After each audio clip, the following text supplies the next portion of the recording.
Saya Agustinus. Mari kita kenal Alkitab, karena Alkitab pembimbing hidup. Dalam Alkitab, banyak tokoh yang mempunyai kelebihan dan kekurangannya masing-masing. Karakter-karakter mereka memperkaya Alkitab. Kita bisa belajar banyak dari karakter tokoh-tokoh Alkitab ini. Pada Rabu yang lalu, kita membahas peristiwa Daud berhadapan dengan Goliat dari kitab 1 Samuel bab 17. Pada kesempatan kali ini, kita akan membahas tentang peristiwa Daud yang mengampuni dan tidak mencelakai Saul. Diambil dari 1 Samuel bab 24. Karena keberhasilannya, orang-orang mengeluh-elukan Daud. Banyak orang yang mengagumi Daud, sehingga hati Raja Saul pun menjadi sangat iri. Saul mempunyai keinginan untuk membunuh Daud. Serangkaian rencana jahat direncanakan oleh Saul. Dimulai dengan melemparkan tombak kepada Daud dan banyak rencana-rencana yang lain, namun tidak pernah berhasil. Sampai suatu hari, Saul dengan 3.000 orang pilihan dari bangsa Israel mencari Daud di gunung batu kambing hutan. Di sana ada gua, dan Saul masuk ke dalamnya untuk membuang hajat. Tetapi Daud dan orang-orangnya duduk di bagian belakang gua itu. Berdasarkan keyakinan dari tradisi Yahudi, dikatakan bahwa Allah membuat seekor laba-laba membuat sarang di mulut gua itu. Dan Saul yang melihat sarang laba-laba ini menganggap tempat itu aman, karena tidak mungkin ada orang yang bisa masuk ke gua tanpa merusak sarang laba-laba itu. Tetapi Allah bisa menggunakan kecerobohan Saul ini karena ketidakadaan roh Allah. Ditambah Saul juga saat itu penuh kemarahan dan cemburu kepada Daud. Ini mungkin adalah kesempatan emas. Tetapi teman-teman, tahukah apa yang dilakukan oleh Daud? Daud tidak mau membunuh Saul, meskipun dia tahu bahwa Saul sangat membencinya. Daud mengerti betul apa yang Tuhan mau. Daud tidak membunuh Saul, melainkan ia memaafkan segala perlakuan Saul kepadanya. Daud tidak menyimpan dendam ataupun kebencian kepada Saul. Ia memaafkan segala perbuatan Saul kepada dirinya. Pada 1 Samuel 24 ayat 5 bagian A, berkatalah orang-orangnya kepada Daud, "Telah tiba hari yang dikatakan Tuhan kepadamu. Sesungguhnya aku menyerahkan musuhmu ke dalam tanganmu. Maka perbuatlah kepadanya apa yang kau pandang baik." Maka Daud bangun, lalu memotong punca jubah Saul dengan diam-diam. Kesempatan ini terjadi lagi dan tercatat pada 1 Samuel bab 26. Saat Saul mencari Daud di padang gurun Zif. Saul dan 3.000 orang Israel berkemah di bukit Hakhila. Pada waktu malam, datanglah Daud dengan Abisai dan melihat Saul terbaring tidur di tengah-tengah perkemahan. Di sekelilingnya Abner dan rakyat berbaring. Lalu berkatalah Abisai kepada Daud, "Pada hari ini Allah telah menyerahkan musuhmu ke dalam tanganmu.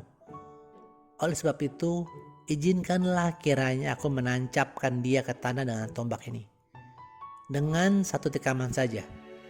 Tidak usah dia kutancap 2 kali." Tetapi kata Daud kepada Abisai, "Jangan musnahkan dia. Sebab siapakah yang dapat menjamah orang yang diurapi Tuhan dan bebas dari hukuman?" Lagi kata Daud, "Demi Tuhan yang hidup, niscaya Tuhan akan membunuh dia. Entah karena sampai ajalnya dan ia mati, entah karena ia pergi berperang dan hilang lenyap di sana. Kiranya Tuhan menjauhkan daripadaku untuk menjamah orang yang diurapi Tuhan. Ambillah sekarang tombak yang ada di sebelah kepalanya dan kendi itu, dan marilah kita pergi." Benarkah 2 kali peristiwa Saul ceroboh dan masuk ke dalam kuasa dari Daud adalah kehendak Allah untuk Daud membunuh Saul? Di Alkitab tidak tertulis sabda Allah tentang hal ini. Hanya ada orang-orang yang berkata dan menganggap demikian, tetapi tidak pernah tertulis sabda Allah.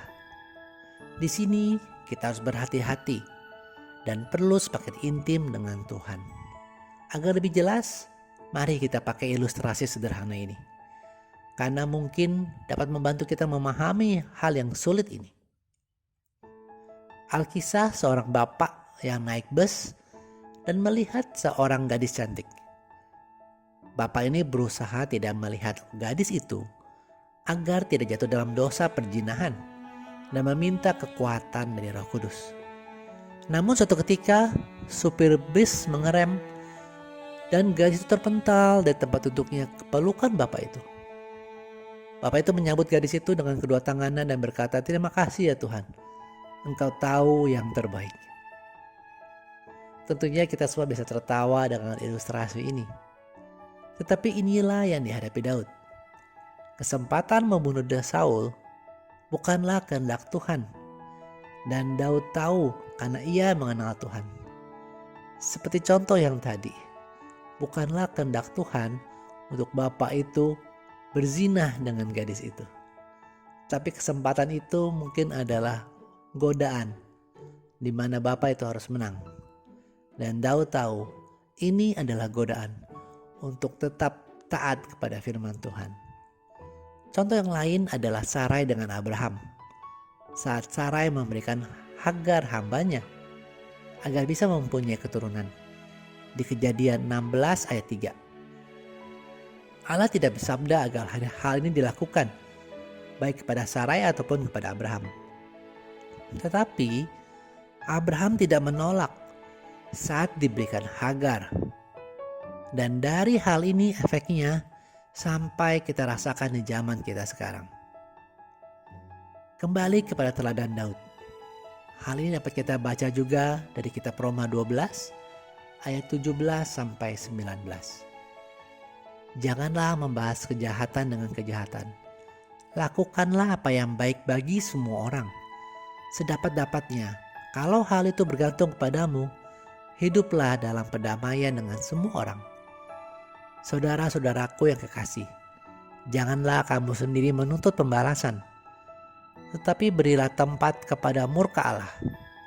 Sebab ada tertulis, pembalasan itu adalah hakku. Akulah yang akan menuntut pembalasan. Firman Tuhan.